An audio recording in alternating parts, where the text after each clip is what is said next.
زمونږ د دواړو جهانو سردار مبارک هغه چې کله په اول ځل باندې خلکو ته دا اعلان وکړ چې د الله تعالی پیغمبر يم، نو پیغمبر علیہ السلام ته بشمار معجزې الله تعالی ورکړي دي او په هغه بشمار معجزو کې په دغه لومبه موقع باندې پیغمبر علیہ السلام دنیا ته څه پیش کړی دي؟ دنیا ته اخذل چې فقد لبست فيكم عمرا من قبله افلا تعقلون. با پتا شو کې د خپل عمر یو ډیره لویه برخه تیرا کړې ده. پیغمبر علیہ السلام مبارک خلکو ته خپل ژوندۍ پیش کا، د خپل سلويختو کالو هغه ژوند ورته پیش کو. معجزې خو بشماره معجزې الله تعالی ورکړي دي، خو په دې لومبي ځل باندې چې خلکو ته وی چې زه الله پیغمبر يم، نو په هغه موقع باندې خلکو ته کومه معجزه ښکارا کړې ده؟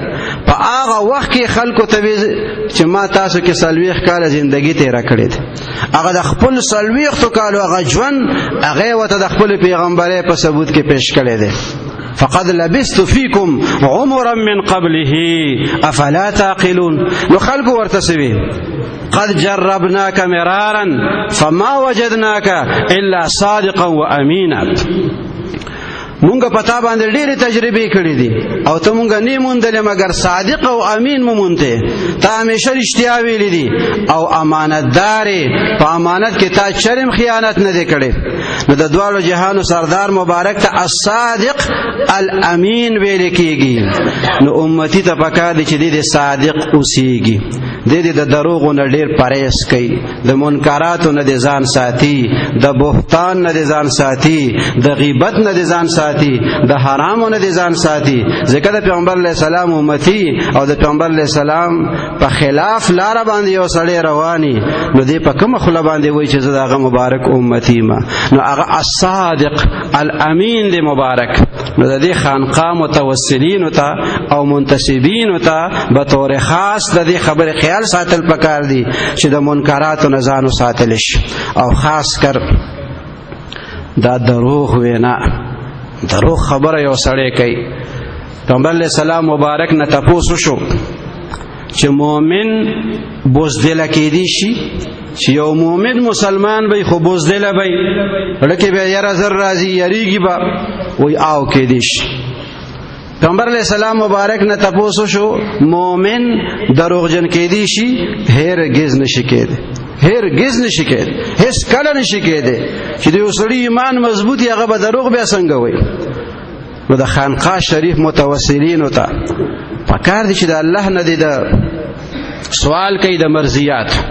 زمونږ مرشد پاک نور الله تعالی مرقده به دعا کوله، نو عربي عبارات والا دعاګانې خوږدي دعاګانې، پښتو کې دا غي یو ډیره معروفه دعا چې هغه مونږ ته ډیره ښه یادم ده او ډیرو ملګرو به هم ترې اورېدلي چې یا الله مونږ ته د مرضیاتو توفیق راکړي، مرضیاتو توفیق راکړي چې خدای ته په څه باندې رضا کېږي بس د هغې مونږ له توفیق راکړي.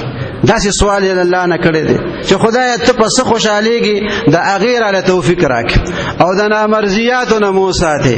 خدای چې په څه باندې خفه کېږي د هغې نه مونږ وساتي، چې په څه باندې خفه کېږي هغې نه مونږ وساتي. ظاهر مو په شریعت باندې خشته کې، بل جمله به ورسره داوي مرضیات توفیق خدای راکې، نامرضیات نه مو ساتي. ظاهر مو په شریعت باندې خشته کې او باطن مو د ما سوى الله نه پاک او آزاد کې. د دې دعا د سلور والو جملو ته کتا څومره خیالو کوي، نو یو لوی سمندر په کوزه کې را بند کړي دي چې خدای مونږ ته د مرضیاتو توفیق راکړي او د نامرضیاتو نه مو ساتي. ظاهر مو په شریعت باندې خشته کې او باطن مو د ما سوى الله نه پاک او آزاد کې.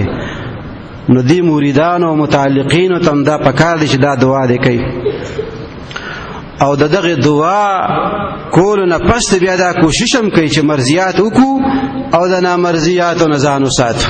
ظاهر مم په شریعت باندې خشتي او باطن مم د ما سوى الله نه پاک او آزادي. نو دا کلک مرید دی او دا خ مرید دی او الله تعالی دې دته نورم ترقی نصیب کړي. او چې څومره ملګری داسې دي چې هغه برای نام غونته مریدان دي، هغه ته د الله تعالی توفیق ورکړي چې په حقيقي مریدانو کې راشي. واخر دعوانا ان الحمد لله رب العالمين. الحمد